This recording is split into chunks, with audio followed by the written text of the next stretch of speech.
Holes, Chapter 25. There was a doctor in the town of Green Lake 110 years ago. His name was Dr. Hawthorne, and whenever people got sick, they would go see Doc Hawthorne. They would also see Sam, the onion man.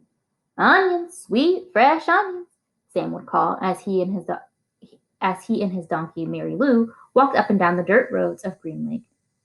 Mary Lou pulled a cart full of onions. Sam's onion field was somewhere on the other side of the lake. Once or twice a week, he would tow across the lake and pick a new batch to fill the cart. Sam had big, strong arms, but it would still take all day for him to row across the lake and then another day for him to return. Most of the time, he would leave Mary Lou in a shed, which the walkers let him use at no charge. But sometimes he would take Mary Lou on his boat with him. Sam claimed that Mary Lou was almost 50 years old, which was and still is extraordinarily old for a donkey. She eats nothing but raw onions, Sam would say, holding up a white onion between his dark fingers. It's nature's magic vegetable. If a person ate nothing but raw onions, he could live to be 200 years old. Sam was not much older than 20, so nobody was quite sure that Mary Lou was really as old as he said she was. How would he know? Still, nobody argued with Sam. And whenever they were sick, they would go to not only Doc Hawthorne, but also to Sam. Sam always gave the advice, eat plenty of onions. He said the onions were good for the digestion, the liver, the stomach, the lungs, the heart, and the brain. And if you don't believe me, just look at Mary Lou right here. She's never been sick a day in her life. He also had many different ointments, lotions, potions, syrups, and pastes, all made out of onion juice and different parts of the onion plant. This one cures asthma. That one's for warts and pimples.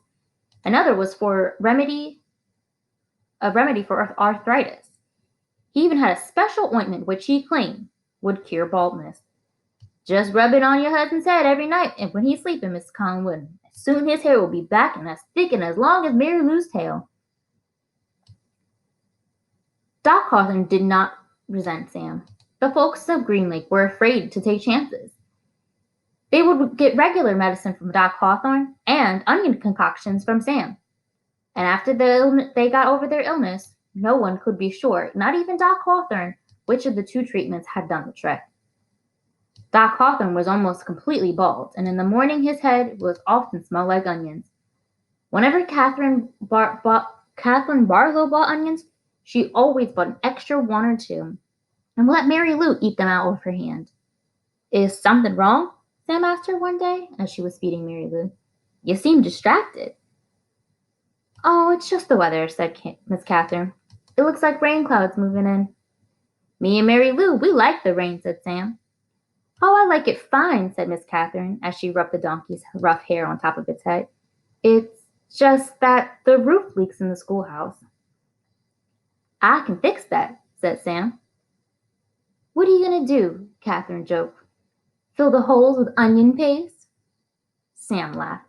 I'm good with my hands, he told her. I built my own boat. If it leaked, I'd be in trouble. Catherine couldn't help but notice his strong, firm hands. They made a deal. He agreed to fix the leaky roof in exchange for 6 jars of spiced peaches. It took Sam a week to fix the roof because he could only work in the afternoons, after school let out, and night classes began. Sam wasn't allowed to attend the classes because he was a Negro, but they let him fix the building. Miss Catherine usually stayed in the schoolhouse, grading papers and such, while Sam worked on the roof. She enjoyed what little conversation they were able to have, shouting up and down to each other. She was surprised by the interest in poetry. When he took a break, she would sometimes read a poem to him. On more than one occasion, she would start to read a poem by Poe or Longfellow, only to hear him finish it for her, from memory. She was sad when the roof was finished. Is something wrong? He asked. No, you did a wonderful job, she said. It's just that the windows won't open. The children and I will enjoy a breeze now and then. I can fix that, said Sam. She gave him 2 more jars of peaches, and he fixed the windows. It was easier to talk to him when he was working on the windows. He told her a secret about the onion field on the other side of the lake. or the onions grow all year round and the water runs uphill. When the windows were fixed, she complained that her desk squabbled. I can fix that, said Sam. The next time she saw him, she mentioned that the door wasn't hanging straight, and she got to spend another afternoon with him while he fixed the door. By the end of the first semester, Onion Sam had turned the old run-down schoolhouse into a well-crafted, freshly painted jewel of a building that the whole town was proud of. People would pass by and admire it. That's our schoolhouse. It shows how much we value education here at Green Lake. The only person who wasn't happy with it was Miss Catherine. She'd run out of things needing to be fixed. She sat at her desk one afternoon, listened to the pitter-patter of the rain on the roof. No water leaked in the classroom, except a few drops that came from her eyes. Onions! Hot, sweet onions! Sam called out on the street. She ran to him. She wanted to throw her arms around him, but she couldn't bring herself to do it. Instead, she hugged Mary Lou's neck. Is something wrong? He asked her. Oh, Sam, she said, my heart is breaking. I can fix that, said Sam. She turned to him. He took a hold of both of her hands and kissed her.